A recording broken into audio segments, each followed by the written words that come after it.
Good morning students. Today I am again going to start the same chapter, that is the latitudes and longitudes.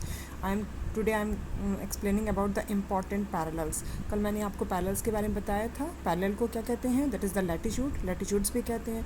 तो यहाँ आज मैंने कल बताया था कि कितने लैटिट्यूड्स होते हैं. तो हमने बताया था 80 on the northern hemisphere, 80 on the southern hemisphere and 1 is the equator. यानी टोटल 181 लैटिट्यूड्स के बारे में मैंने आपको बताया था.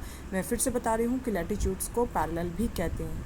हाँ, तो यहाँ पर हम कुछ इंपॉर्टेंट पैरेलल्स के बारे में आज आपको बताने जा रहे हैं. सबसे important parallel that is the equator. This is the longest parallel, ये सबसे बड़ा पैरेलल होता है. इसके अलावा 23.5 डिग्री नॉर्थ में जो होता है that is known as Tropic of Cancer. Tropic of Cancer जो है ये इंपॉर्टेंट पैरेलल आता है. अब हम सदर्न हेमिस्फीयर में आते हैं. When I go to southern hemisphere the 23.5 degree south, this is known as Tropic of Capricorn. And when we go on the northern hemisphere 66.5 degree north, this is the Arctic Circle. This is the important parallel. And when go the southern hemisphere 66.5 degree south, it is known as the Antarctic Circle. And on the when we go north, it is the North Pole 90 degree north, and on the southern side 90 degree south, this is the South Pole. These are the important parallels.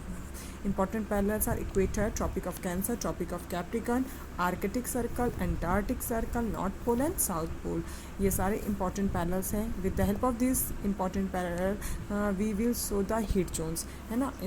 इसके सहायता से हम लोग क्या करते हैं, heat zones अर्थ का दिखा सकते हैं. अब हम आपको बताने जा रहे हैं हीट जोन्स क्या है अर्थ का. Heat zones of the earth.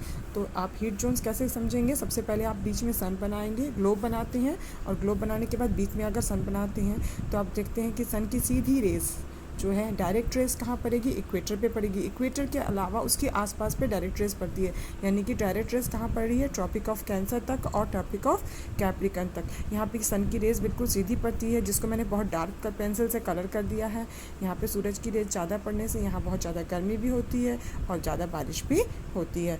और कहाँ पर होती है? ट्रॉपिक ऑफ कैंसर और ट्रॉपिक ऑफ कैप्रिकन के बीच में ये पोर्शन में सबसे ज़्यादा गर्मी भी पड़ती है, क्योंकि सूरज की यहाँ सीधी रेस पड़ती है. इस जोन को हम लोग क्या कहते हैं? इस जोन को हम लोग क्या कहते हैं? तो इस जोन को हम लोग कहते हैं टोरिड जोन. टोरिड जोन को हम ये भी कह सकते हैं टोरिड जोन, और इसका दूसरा नाम है that is the tropical zone. या तो आप टोरिड जोन बोलिए या तो आप ट्रॉपिकल जोन बोलिए, दोनों ही इसी का नेम है. इसके बाद हम लोग देखते हैं कि सन की रेस कैसी हो जाती है? स्लैंटिंग, यानी तिरछी हो जाती है. जब सन की रेस तिरछी होती है तो ये ऊपर की तरफ जाती है, यानी ट्रॉपिक ऑफ कैंसर से लेके आर्कटिक सर्कल तक, और जब नीचे सदर्न साइड में आती है तो ट्रॉपिक ऑफ कैप्रिकॉन से लेकर अंटार्कटिक सर्कल तक जाती है. तो सन की रेस कैसी होती है? स्लैंटिंग होती है. ऐसे कंडीशन में सूरज की ज़्यादा गर्मी यहाँ नहीं पड़ती है, वो ना ज़्यादा गर्मी पड़ती है. तो इस जो है इस जोन में क्या होता है? ना ज़्यादा गर्मी ना ज़्यादा ठंडी पड़ती है.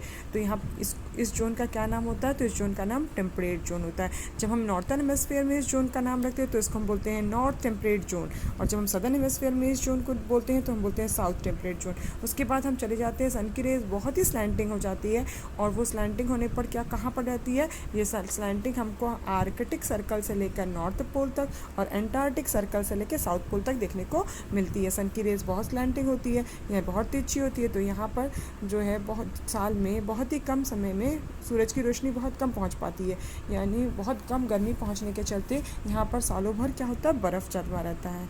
सिर्फ 2-3 महीने ही हैं जब यहाँ पर बर्फ़ नहीं होता है, बाकी ज़्यादातर महीने यहाँ बर्फ़ जमा रहता है, और यहाँ बहुत ज़्यादा ठंडी पड़ती है. तो इसका क्या नाम होता है? इसका नाम फ्रिगेट जोन है. North frigate zone and the south frigate zone. Okay, thank you.